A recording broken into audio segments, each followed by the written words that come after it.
So we get into our new house, and then we didn't hear from them for a year after we come to our new house. Nothing from them for a year. It was wonderful. And then all of a sudden, boom, out of nowhere, her parents start calling. Her mom starts calling. Also about the same time that they started bothering us here in our new house, it was when her mom went schizophrenic. So she went from bipolar, which wasn't really being treated very well by her psychiatrist, to schizophrenia.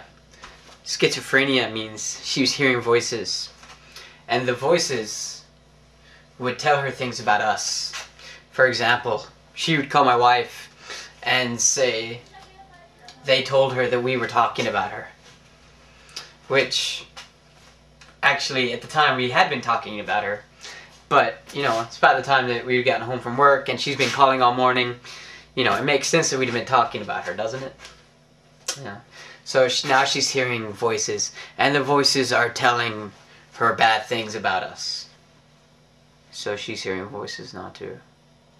And she would stay up until, like, honestly, she would call my wife's cell phone and my cell phone until we blocked them and changed their numbers, until 1, 2 a.m.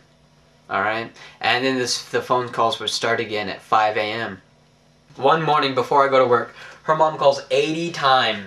80 times by the time I've gone to work.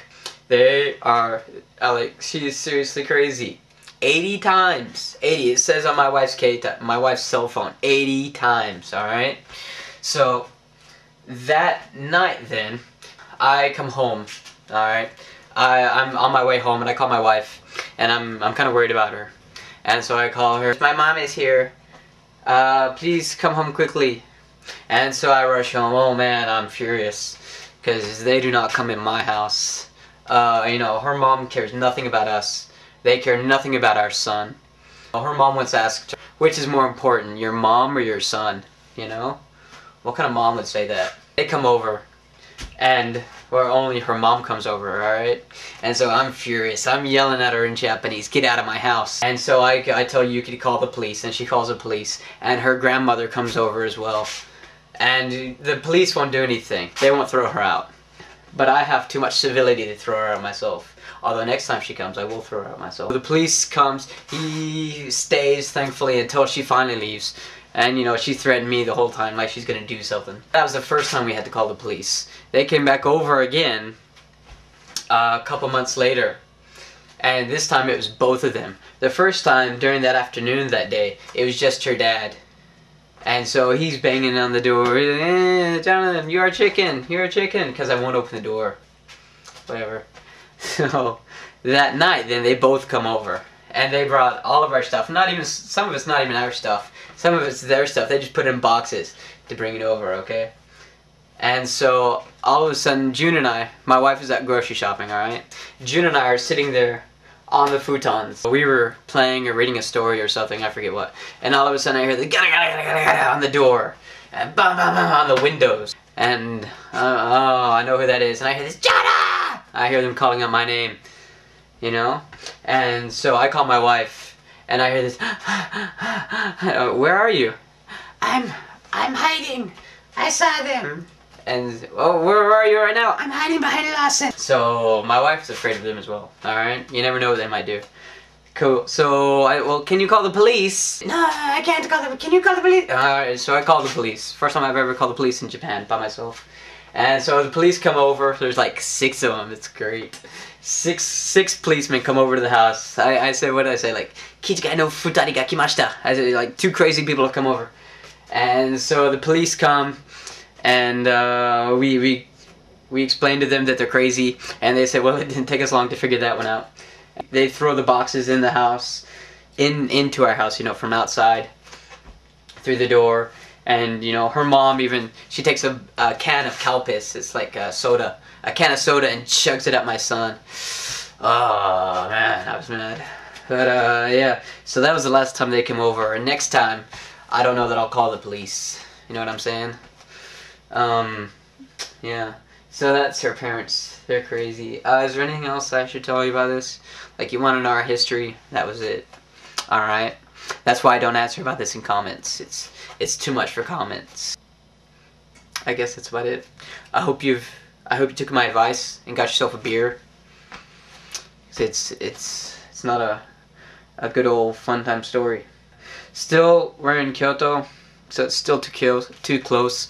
I'd like Kyoto if it weren't for her family here, and we can't talk to any of her family, except for maybe like distant cousins, because everybody else, they just want to appease her parents, and her parents will call all the rest of the family, and all the rest of the family will just say, "Oh, you're right, you know, they're awful, aren't they? You know, talking about us, we're the awful ones, you know."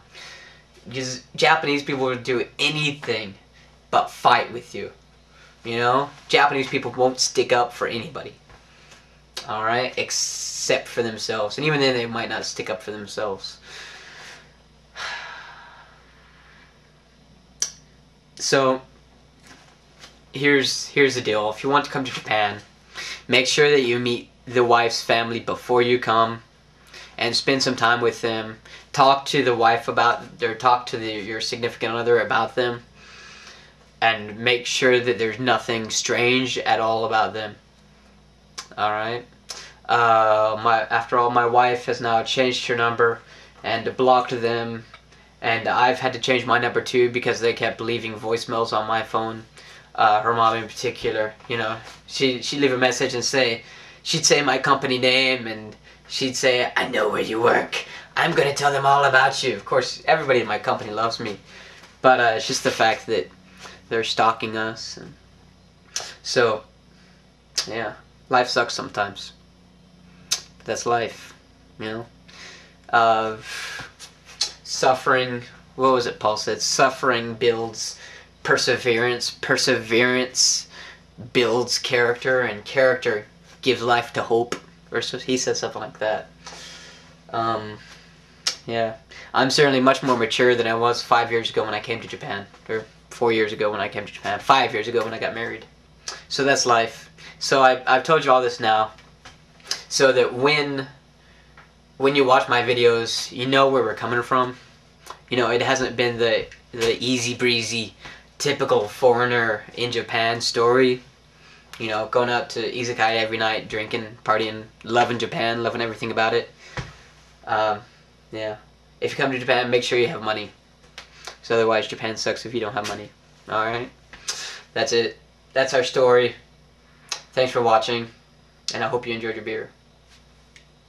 Peace.